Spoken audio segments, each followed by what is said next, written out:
क्या कभी आपने भारत में ऐसा देखा है कि गांधी या नेहरू जी की प्रतिमा की सुरक्षा के लिए कोई स्पेशल फोर्स लगानी पड़ी हो? हाँ, कौवे या कबूतर उन पर बैठकर अपना कोई रूटीन काम कर जाए, वो अलग बात है। लेकिन कभी उनकी इतनी सुरक्षा नहीं करनी पड़ी जितनी पाकिस्तान में जिन्ना की मूर्ति की। एक बार फिर पड़ोसी देश पाकिस्तान में पूरी सुरक्षा व्यवस्था के बावजूद भी प्रेम जी भाई, मेघ जी भाई ठक्कर के पोते और पुंजालाल ठक्कर के बेटे अलग पाकिस्तान बनाने वाले मोहम्मद अली जिन्ना की मूर्ति को बम से उड़ा दिया गया है। जिन्ना और पाकिस्तान की दुर्दशा की दुनिया में आपका स्वागत है। नमस्कार, रंग दे बसंती देखना शुरू कर चुके हैं आप। मैं हूं राजीव चौधरी।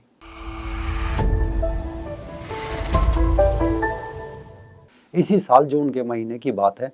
बलूचिस्तान प्रांत के तटीय शहर ग्वादर में मरीन ड्राइव पर पाकिस्तान के संस्थापक मोहम्मद अली जिन्ना की एक बड़ी मूर्ति लगाई गई थी। जिन्ना की मूर्ति की हिफाजत के लिए यहाँ एक सुरक्षा वाहन भी तैनात किया गया था, यानी कड़ी सुरक्षा का बंदोबस्त था। लेकिन फिर भी मूर्ति को बम से उड़ा दिया गया और इसे उड़ाने की जिम्मेदारी ली है बलोच रिपब्लिकन आर्मी ने।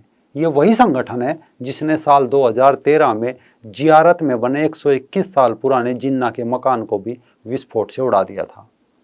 ऐसे में सवाल बन जाता है, आखिर पाकिस्तान के अंदर पाकिस्तान बनाने वाले जिन्ना की ये हालत क्यों है, उनकी ये दुर्दशा क्यों है?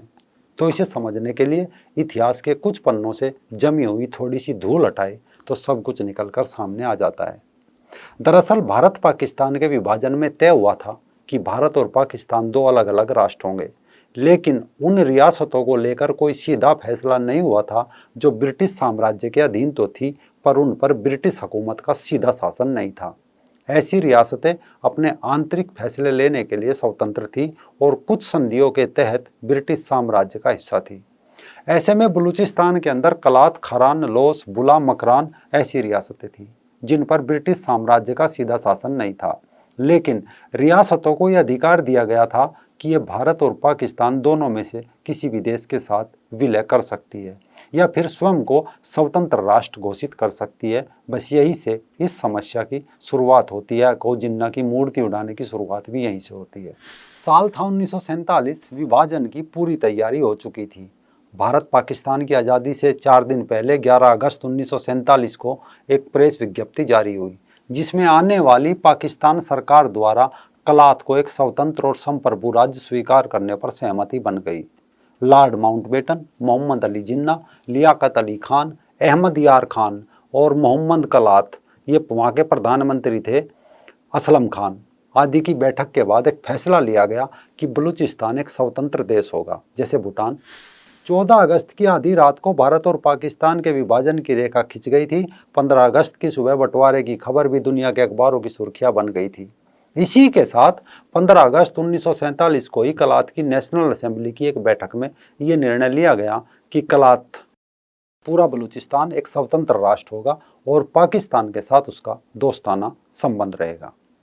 पाकिस्तान की तरफ से भी ये स्वीकार कर लिया गया। लेकिन अचानक इस सब के बावजूद 1 अप्रैल 1948 को पाकिस्तानी सेना ने कलात पर हमला कर दिया और कलात के खान से आत्मसमर्पण कराकर उसे बंदी बनाकर कराची लाया गया और जबरदस्ती पाकिस्तान के विलय पत्र पर हस्ताक्षर करने को विवश कर दिया गया।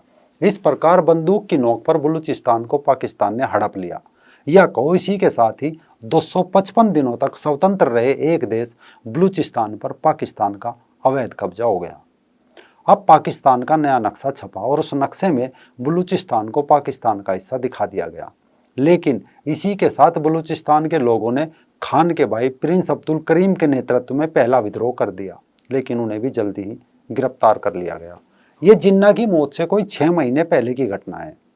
बलूचिस्तान में विद्रोह की चिंगारी एक किस्म से को अंगारा बन चुकी थी। बलूच लोगों की हत्या की जा रही थी। पाकिस्तान से आज़ादी पाने वाले बलूच क्रांतिकारियों का कत्ल किया जा रहा था। इसी दौरान कुछ ऐसा हुआ कि यह आग और भड़क गई। वो साल था 1954। अचानक पाकिस्तान के प्रधानमंत्री मोहम्मद अली बोगरा ने पाकिस्तान को 1 यूनिट बनाने का फैसला किया। एक हिस्से को पूर्वी पाकिस्तान, जिसे आज बांग्लादेश कहा जाता है, और दूसरे हिस्से को पश्चिमी पाकिस्तान बनाने की बात हुई। इसके अगले साल 1955 में अयूब खान ने भी इस पर मोहर लगा दी। पश्चिमी पाकिस्तान सिंध और पंजाब का हिस्सा था, लेकिन जबरन कब्जाए बलूचिस्तान और पख्तूनिस्तान के कबीलाई इलाकों को मिलाकर एक पूरा पश्चिमी पाकिस्तान बना डाला। यानी इन इलाकों के सारे अधिकार और स्वतंत्रता छीन ली गई। बलूचिस्तान में इसका जबरदस्त विरोध हुआ। अक्टूबर 1957 में बलूच नेताओं ने पाकिस्तानी राष्ट्रपति सिकंदर मिर्जा से मुलाकात करके बलूचिस्तान को पश्चिमी पाकिस्तान से बाहर रखने की मांग की, लेकिन अयूब खान ने ऐसा करने से मना कर दिया और इसके बाद वहां फिर विद्रोह शुरू हो गया। 6 अक्टूबर 1958 को अयूब खान ने पाकिस्तानी आर्मी को बलूचिस्तान में भेजकर कलात के खान और उसके सहयोगियों को गिरफ्तार कर लिया, लेकिन खान के सहयोगी नवाब नवरोज खान ने संघर्ष जारी रखा, लेकिन उन्हें भी जल्द ही गिरफ्तार करके जेल में डाल दिया गया। और कमाल देखिए, नवरोज खान के बेटों और भतीजों को सरेआम फांसी दे दी। नवरोज खान की भी कुछ समय बाद जेल में यातना सहने के दौरान मौत हो गई। इस पूरे संघर्ष में हजारों बलूच क्रांतिकारी मारे गए। यानी पाकिस्तान ने अपनी सेना के बल पर बलूचिस्तान की आज़ादी के इस आंदोलन को कुचल दिया कहो या दबा दिया।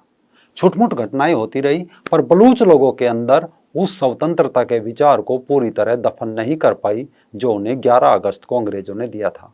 एक तरफ बलूच लोग आक्रोशित थे, तो दूसरी तरफ पूर्वी पाकिस्तान में पाकिस्तान से अलग होने के लिए बंगालियों ने भी मुक्ति वाहिनी के रूप में आंदोलन शुरू कर दिया, जिसमें करीब 30 लाख लोग मारे गए। पाकिस्तान की सेना ने यहाँ आक्रोशित महिलाओं के साथ बलात्कार और पुरुषों की हत्या तक का एक वर्ल्ड रिकॉर्ड बना डाला।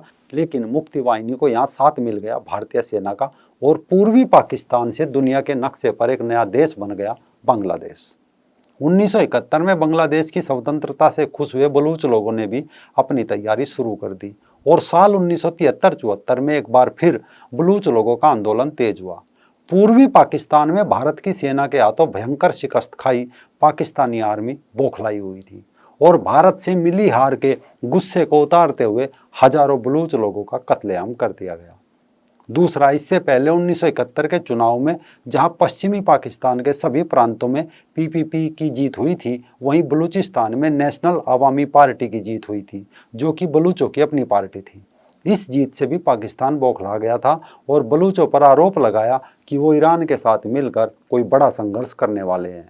नतीजतन वहां की सरकार को बर्खास्त कर दिया गया और जनरल टिक्का खान समेत लगभग 80,000 पाकिस्तानी सैनिकों को वहां भेज दिया गया और बलूचों पर हवाई हमले तक किए गए। बलूचिस्तान की तरफ जाने वाले सभी रास्ते बंद कर दिए गए। ज़्यादातर बलूच नेता या तो अफगानिस्तान भाग गए या दूसरे देशों की शरण ले ली। यानी एक बार फिर उनकी स्वतंत्रता कुचल दी गई। बलूचिस्तान में उनके नेताओं के मारे जाने और दूसरे देशों में शरण पाने से उनकी मूवमेंट कमजोर पड़ने लगी। अंदर की आग को दबाते हुए बलूच लोग अपने कामों में लग गए। साल आया 2005। इस साल बलूच नेता नवाब अकबर खान बुगटी और मीर आर्मी ने पाकिस्तानी सरकार के सामने 15 मांग रख दी, जिसमें बलूचिस्तान के सभी संसाधनों पर ज़्यादा नियंत्रण और सैनिक ठिकानों के निर्माण पर रोक जैसे मुद्दे शामिल थे। लेकिन इनकी यह मांग खारिज कर दी गई और संघर्ष फिर शुरू हो गया। एक बार फिर पाकिस्तान की सेना और बलूच आमने सामने हो गए। नतीजा, अगस्त 2006 में 79 साल के बुजुर्ग अकबर बुगटी की पाकिस्तान की सेना ने हत्या कर दी। इस संघर्ष में 60 पाकिस्तानी सैनिक और 7 अधिकारी भी मारे गए। बुगटी की हत्या कराने का इल्जाम परवेज मुशर्रफ के ऊपर लगा हुआ है। इस घटना के कुछ दिन बाद बलूच आंदोलनकारियों द्वारा परवेज मुशर्रफ के ऊपर रॉकेट से हमला किया गया, जिसमें मुशर्रफ मरता मरता बच गया। यानी 1948 से लेकर आज तक बलूच लोगों का विद्रोह जारी है। बलूचों का मानना है कि वो एक स्वतंत्र राष्ट्र थे और सामाजिक और सांस्कृतिक रूप से भी वो पाकिस्तान से कोई वास्ता नहीं रखते। उनकी अलग पहचान है। जिन्ना के इशारे पर कलात के खान से बंदूक की नोक पर विलय करवाया गया, या कहो जिन्ना ने बलूचों के साथ विश्वासघात किया, मुस्लिम लीग के लिए बलूचों से पैसा लिया और फिर उनका ही विनाश किया। आज बलूचिस्तान में हजारों बलूच लड़ाके पाकिस्तानी सेना के खिलाफ लड़ रहे हैं। बलूचिस्तान के लोग चाहते हैं भारत भी उनके मामले में दखल दे, जिस तरह उसने बांग्लादेश के मामले में किया था। ज़्यादातर बलूच नेता कनाडा में शरण लिए हुए हैं। इधर पाकिस्तानी सेना बलूच अभियान के लिए लड़ रहे लोगों को गायब और उनकी गुपचुप हत्या करने में लगी है। विद्रोही नेता ब्रह्मदाग बुगटी जिन्ना की मूर्ति उड़ाने वाले BRA के प्रमुख है, जिसने थोड़े समय पहले भारत से भी शरण मांगी थी। यानी जिन्ना के धोखे से लेकर बलूचों को उनकी इच्छा के विरुद्ध बलपूर्वक अधिग्रहित किया गया, और स्वतंत्रता की भावना का यह दमन आज भी लगातार जारी है। मानवाधिकारों की दुर्दशा और जघन्य अत्याचारों को जिहाद बताने वाली पाकिस्तानी आर्मी बलूच लोगों पर इतने अत्याचार कर रही है कि सड़कों के किनारे पड़ी बलूच लोगों की लाशें इसकी खुद गवाही दे रही है। जबकि पाकिस्तान निर्लजता से कश्मीर का मुद्दा जोर शोर से उछालता आया है।